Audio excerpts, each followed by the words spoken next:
एवढं आपल्यावर त्यांनी एक हे दाखवलेलं आहे, सद्भावना दाखवलेली आहे. कालच्या बैठकीमध्ये मुख्यमंत्र्यांनी सांगितलं की वडणे कमिटीचा अहवाल आम्हाला अद्याप प्राप्त झालेला नाही. जे काही इंटेरियम अहवाल आला होता त्यावरून आपल्या समाजाचे काही प्रश्न आहे तो आम्ही 15 ऑक्टोबर रोजी जी आर काढून त्यांना तात्पुरतं ते काही करण्याचं रिलीफ देण्याचा प्रयत्न केला. त्यावर आमचा त्यांना असा प्रश्न होता की आमची मागणी नव्हतीच ती.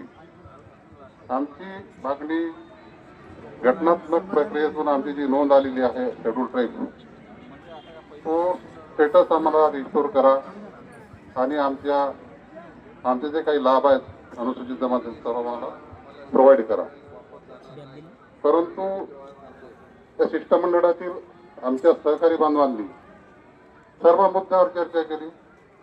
त्या ठिकाणी मुख्यमंत्र्यांनी सांगितलं की याकरता वेळ लागतो, कमिटी जरी असली तरी त्यांना अभ्यास करावा लागतो, रिपोर्ट बनवावा लागतो.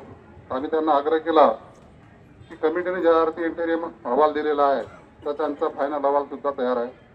त्यांना आम्ही या ठिकाणी बसतो, 1 दिवस 2 दिवस बसतो, अहवाल घ्या आणि आमचा जो जी आर दुरुस्तीचा जो प्रस्ताव आहे किंवा प्रश्न आहे तो जी आर दुरुस्ती करून आम्हाला आमचे हक्क प्रदान करा.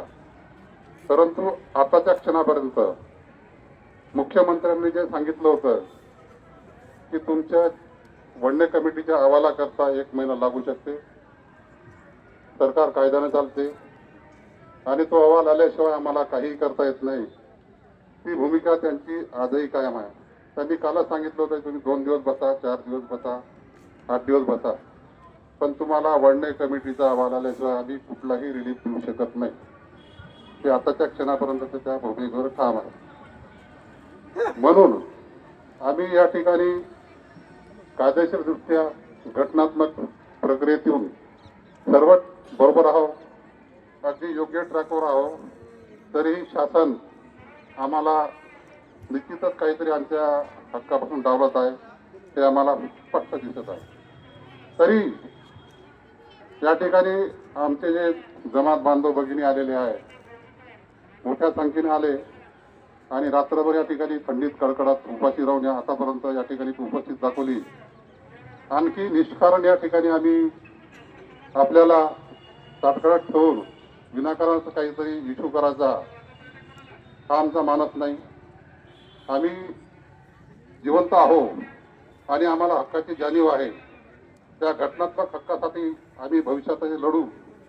आज जर आम्ही इथं या ठिकाणी बसून राहिलो, आम्हाला जर कोणी विचारत नसेल तर आम्हाला या ठिकाणी बसणं व्यर्थ जाईल. म्हणून संयोजक मंडळांनी या ठिकाणी जे उपस्थित आहे आदिवासी गोंडवारी जमात संविधानिक हक्क संघर्ष कृती समितीचे सर्व सहसंयोजक यांनी एक मीटिंग घेऊन यावर सविस्तर चर्चा केली आणि असं ठरवलं या ठिकाणी आता आपण थांबायचं आणि शासनाच्या जे 1 महिन्याचा जो कालावधी मागितलेला त्यांना एक संधी द्यायची.